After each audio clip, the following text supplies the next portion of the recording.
Aujourd'hui, nous révélons les 5 marques de miel que la France devrait avertir.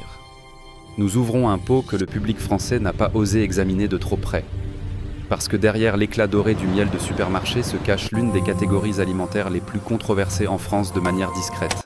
Pendant des années, le miel était considéré comme un produit sain, naturel, wholesome, un super aliment que l'on achète sans vérifier l'étiquette 2 fois. Mais ensuite sont venues les manchettes, les enquêtes, les rapports de laboratoire et le scandale infâme du faux miel importé qui a laissé les consommateurs à travers le pays se demander ce qu'ils étalaient exactement sur leurs tartines chaque matin. À présent, pour être clair, nous ne prétendons pas ici que les produits dans cette vidéo sont qualifiés de faux par nous. Nous ne faisons pas ces affirmations, ne spéculons pas ni n'accusons, mais nous examinons ce que dit le public, ce que révèlent les étiquettes et les schémas qui ont récemment placé le miel au centre de l'un des plus grands scandales d'authenticité alimentaire en France. Parce que quand le scandale a éclaté, quelque chose d'intéressant s'est produit. Nous n'avons pas soudainement commencé à nous méfier de tout le miel. Nous avons commencé à prêter plus d'attention à nos propres pots. Nous avons commencé à le goûter différemment, à lire les étiquettes plus attentivement, à comparer les textures, les couleurs et les arômes. Et pour la première fois, des milliers de Français ordinaires lisaient des avis qui étaient, disons-le, extrêmement révélateurs. Donc, dans cette enquête, nous sommes ici pour les écouter. Les clients qui ont acheté ces miels, les ont ouverts, les ont goûtés et ont ressenti assez fortement pour avertir la personne suivante. Les expériences honnêtes et non filtrées des acheteurs français et ce qu'ils ont remarqué en plongeant leur cuillère dans le pot. Ce sont les 7 miels qui ont suscité le plus de confusion, le plus de plaintes et les plus grandes questions de la part du public français vivant. Numéro 1, Carrefour miel liquide. S'il y a un miel en France qui suscite plus de confusion publique, plus d'avis clients passionnés et plus de questions que de réponses, c'est celui-ci. Et l'ironie, la plupart des acheteurs l'ont pris parce qu'il était bon marché, clair et posé juste là sur l'étagère à côté du vrai. Mais ce qu'ils n'attendaient pas, c'était un profil de saveur si inhabituel que les avis ressemblent à des étiquettes d'avertissement. Parce que le schéma dominant n'est pas subtil. Les clients ne disent pas qu'il est un peu fade ou pas leur préféré. Ils disent qu'il goûte comme du sirop d'or, du sirop de maïs, et dans un cas même comme de l'acide de batterie. C'est directement d'un acheteur vérifié qui a décrit le premier goût comme du sirop sucré et l'arrière-goût comme une brûlure chimique tout le long de la gorge. Ils l'ont dit très clairement, si ce truc a été près d'une abeille pendant sa production, je serais étonné. Un autre critique a dit qu'ils ont essayé de revigorer une abeille fatiguée avec. L'abeille a refusé de s'en approcher, ce qui est honnêtement l'un des avis les plus troublants que j'ai jamais vu sur un produit de supermarché en y pensant. Mais la partie la plus étrange, il est commercialisé sous un nom qui sonne confortablement français, Carrefour. Pourtant, tant de critiques ont rapporté avoir découvert plus tard, généralement en petits caractères, que le miel à l'intérieur provient de Chine et n'est emballé qu'en France. Et bien que l'origine seule ne prouve rien, la combinaison d'un prix ultra bas, d'un étiquetage vague et de centaines d'avis le décrivant comme sirop-like est exactement le schéma que les experts disent que le public devrait surveiller. Les gens le décrivent comme extrêmement liquide, si liquide qu'il glisse de la tartine avant de pouvoir l'étaler. D'autres disent qu'il cristallise en sucre par temps froid, comme un pot de sirop laissé dehors. Certains disent qu'il n'a pas d'odeur, ce qui est inhabituel pour du miel naturel. Et beaucoup soulignent la même chose. Si c'est du miel pur, pourquoi n'a-t-il pas le goût du miel ? Beaucoup d'acheteurs se sont sentis trompés, non parce qu'ils sont des experts en miel, mais parce qu'ils s'attendaient à ce que le miel goûte, comme du miel. Et quand ils l'ont goûté, la réaction a été une confusion immédiate, une déception et une vague d'avis exhortant les autres à faire attention, vérifier l'étiquette, et dans un cas appelant le supermarché à enquêter sur la provenance de ce produit. Carrefour miel liquide est celui qui a fait poser à des centaines de Français la même question inconfortable. Qu'est-ce que je mange exactement et d'où vient-il ? Numéro 2, lune de miel de fleurs. Sur le papier, lune de miel de fleurs semble propre, polie et fiable. Une marque qui se positionne comme moderne, transparente et fièrement française. Mais parcourez les avis, regardez au-delà du marketing et une image très différente émerge. Une qui a fait arrêter d'innombrables acheteurs au milieu de la cuillère et poser une question très simple. Qu'est-ce que je goûte exactement ? Parce que le premier grand choc pour les acheteurs n'était même pas le goût, c'était l'étiquette. Juste là, imprimé au dos en évidence, origine, un mélange de miel non UE. Et pour beaucoup d'acheteurs français, cela a déclenché des alarmes immédiatement. Pourquoi ? Parce que ces dernières années, chaque enquête majeure sur l'authenticité du miel, les laboratoires UE, les conseils français, les chercheurs indépendants, tous disent la même chose. La catégorie à plus haut risque pour des résultats inhabituels dans les tests est toujours le miel mélangé non UE, surtout quand il provient de multiples pays non identifiés. Cela ne signifie pas que quelque chose cloche, mais cela signifie que les gens regardent de plus près. Et dans le cas de lune de miel, les avis disent que c'est exactement ce qui s'est passé. Un client l'a dit franchement, un mélange de miel non UE, que des enquêtes récentes ont montré être mélangé avec du sirop, car les pays non UE sont autorisés à le faire. D'autres n'ont pas mâché leurs mots sur la saveur. Certains ont mentionné un arrière-goût étrange, quelque chose qu'ils ne pouvaient pas tout à fait placer, mais savaient que ce n'était pas le goût floral riche qu'ils attendaient d'un miel de fleurs. Un autre l'a appelé bien trop sucré, le genre de douceur qui ne semble pas naturelle. Et c'est un thème récurrent. Les critiques décrivant une douceur qui frappe fort et vite, plus comme un sirop que comme un miel lentement créé par des abeilles. Ensuite, nous vérifions le site web de la marque. Et le langage marketing est presque poétique. Un mélange soigneusement sourcé de miel non UE, tous de premier ordre et 100% authentiques. Mais beaucoup d'acheteurs lisant cela ont regardé leur peau et se sont demandé si c'est soigneusement sourcé, pourquoi le goût semble-t-il faux? Pourquoi l'arrière-goût inhabituel? Pourquoi le profil lourd en sucre? Et pourquoi mélanger des miels de multiples pays non divulgués en premier lieu? Pour une marque qui se commercialise comme premium, moderne et axée sur la santé, Lune de miel de fleurs a gagné une liste étonnamment longue d'avis disant exactement l'opposé de ce que promet le branding. Un miel qui laisse les gens non seulement déçus, mais suspicieux de pourquoi il n'a pas du tout le goût du miel. C'est ici parce que tant d'acheteurs français l'ont essayé et ont immédiatement senti que quelque chose n'allait pas. Numéro 3. Auchan miel clair. Celui-ci est surprenant parce qu'Auchan est un supermarché en qui les gens ont confiance. C'est là où les familles se sentent en sécurité pour acheter les essentiels. Mais pour Auchan miel clair, la réaction la plus courante des clients n'était pas le confort ou la fiabilité. C'était la confusion. Une confusion profonde et instantanée. Dès que le pot est ouvert, à première vue, il ressemble à tout autre miel de supermarché. Doré, lisse, abordable. Mais selon les avis, dès qu'il touche la langue, quelque chose semble faux. Vraiment faux. Parce que les retours de centaines d'acheteurs répètent le même schéma avec une cohérence presque effrayante. Un critique a dit qu'ils l'ont goûté côte à côte avec un autre miel de supermarché et n'ont trouvé qu'une pointe de goût ou d'odeur de miel. Plusieurs l'ont comparé directement à du sirop d'or avec une personne demandant outright « Est-ce même du miel ?» Mais ça va plus loin.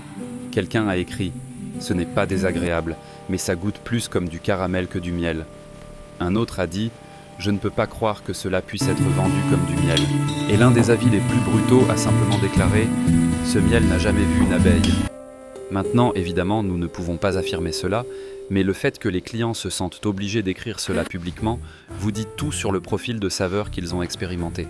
Beaucoup ont noté qu'il était extrêmement liquide, même pour des standards de miel clair. D'autres ont mentionné un arrière-goût désagréable, quelque chose de chimique, amer ou simplement étrangement artificiel. Mais peut-être le plus grand drapeau rouge pour les acheteurs n'était même pas le goût, c'était l'étiquette. Auchan miel clair ne spécifie pas un pays d'origine. Pas français, pas UE, rien. Et pour beaucoup d'acheteurs qui ont acheté ce pot, dès qu'il a touché leur langue, ils ne goûtaient pas du nectar. Ils goûtaient quelque chose qui leur rappelait du sirop, avec un faible murmure de miel quelque part loin en arrière-plan. Numéro 4. Leclerc miel de fleurs.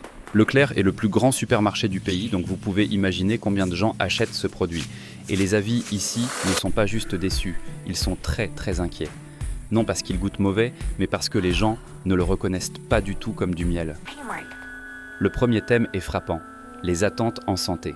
Les promos soulignaient que le miel est censé être un aliment santé, quelque chose de naturel, avec des bénéfices, quelque chose que les gens utilisent intentionnellement pour la digestion, l'immunité, pour apaiser la gorge. Donc quand les critiques décrivent le miel Leclerc comme un sirop de sucre, l'opposé d'un aliment santé, ce n'est pas juste une plainte de goût. C'est quelqu'un qui sent qu'ils ont acheté du miel pour leur bien-être et ont fini avec quelque chose qui les fait questionner ce que ça fait à leur corps. Et cela mène directement au deuxième thème, la confusion d'identité. Beaucoup d'acheteurs ont remarqué quelque chose d'inhabituel sur l'étiquette. Ça dit « fait naturellement à partir de nectar de fleurs collecté par des abeilles ». Une phrase parfaitement normale jusqu'à ce que les gens commencent à la lire lentement, puis demandent « Est-ce que cela décrit le processus que les abeilles font normalement ou un processus sans abeilles utilisant le même nectar? Un critique s'est ouvertement demandé si le wording était astucieusement conçu pour sonner comme du miel sans confirmer comment il a été produit. Les clients n'ont pas mâché leurs mots non plus. Ils ont fait des comparaisons de goût qui ne se montrent pas dans d'autres miels de supermarché. Celui-ci s'est répété comme du sirop de maïs, du sirop de riz de Chine, du sirop d'or avec de l'eau ajoutée, et puis il y a la texture. Les gens l'ont décrit comme choquamment aqueux avec une finesse étrange qui ne se comporte pas comme du miel clair. Une personne a dit qu'il colle aux dents comme du sirop, une autre a dit qu'il leur donnait des maux de tête. Et beaucoup ont remarqué une odeur aigre, amère, acide, qui les a pris au dépourvu. Mais peut-être le plus grand drapeau rouge pour les acheteurs n'était même pas le goût, c'était l'étiquette. Le clair miel de fleurs ne spécifie pas un pays d'origine. Pas français, pas UE, rien. Et pour beaucoup d'acheteurs qui ont acheté ce pot, dès qu'il a touché leur langue, ils ne goûtaient pas du nectar. Ils goûtaient quelque chose qui leur rappelait du sirop, avec un faible murmure de miel quelque part loin en arrière-plan. Numéro 5, bleu blanc ruche miel de lavande. S'il y a un miel sur cette liste qui a pris les gens au dépourvu simplement parce qu'ils s'attendaient à quelque chose de traditionnel et naturel, c'est celui-ci. Miel de lavande sonne wholesome. Il sonne floral. Il sonne comme quelque chose que vous ramasseriez d'un petit marché de village en Provence. Mais les avis racontent une histoire très différente. Une pleine de chocs, de confusion et de clients qui se sont sentis assez fortement pour se connecter juste pour avertir les autres. La première chose qui a frappé les critiques n'était même pas le goût, c'était la couleur. Plusieurs personnes l'ont décrit comme ayant une couleur jaune non naturelle, quelque chose qui les a immédiatement fait questionner ce qu'ils avaient acheté. Pas doré, pas ambré, mais une teinte jaune brillante, presque artificielle qui ne correspondait pas au miel qu'ils étaient habitués des autres supermarchés ou producteurs locaux. Et dès qu'ils l'ont goûté, les opinions se sont intensifiées. Un critique n'a pas retenu ses coups, écrivant « très mauvais ». Rien comme du miel, je sais. Mais le thème le plus répété, la douceur. Pas juste sucré, mais une douceur extrême. Les critiques décrivent la saveur comme sucrée et désagréable, la texture comme très fine, et l'expérience globale comme plus proche d'un sirop fort que de quelque chose de floral ou de lavande. Un client est allé plus loin, disant que ça sentait le sucre pur avec un goût artificiel superposé.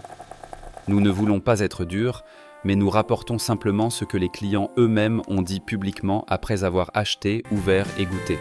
Et le schéma dans ces commentaires est incontournable. Les gens s'attendaient à un miel de lavande avec profondeur, arôme et richesse, et ont décrit à la place quelque chose qui les a laissés déçus, confus, et dans certains cas même suspicieux de la qualité globale. Numéro 6, Famille Michaud miel classique. Le miel classique de Famille Michaud a l'une des histoires d'avis les plus étranges sur cette liste entière. Non juste parce que les gens se plaignaient, mais parce que tant de clients ont décrit un changement dans le produit au fil du temps. Des acheteurs qui l'avaient acheté pendant des années ont soudainement commencé à rapporter que quelque chose semblait différent, quelque chose semblait faux. Et pour beaucoup d'eux, les alarmes ont sonné quand Famille Michaud a discrètement retiré le mot pur de l'étiquette. Un critique l'a dit tout net. Ils ont retiré pur, probablement parce qu'il est coupé avec du sirop. Quand le public français remarque des changements de branding, surtout quand jumelés à un nouveau goût ou texture, ils font attention.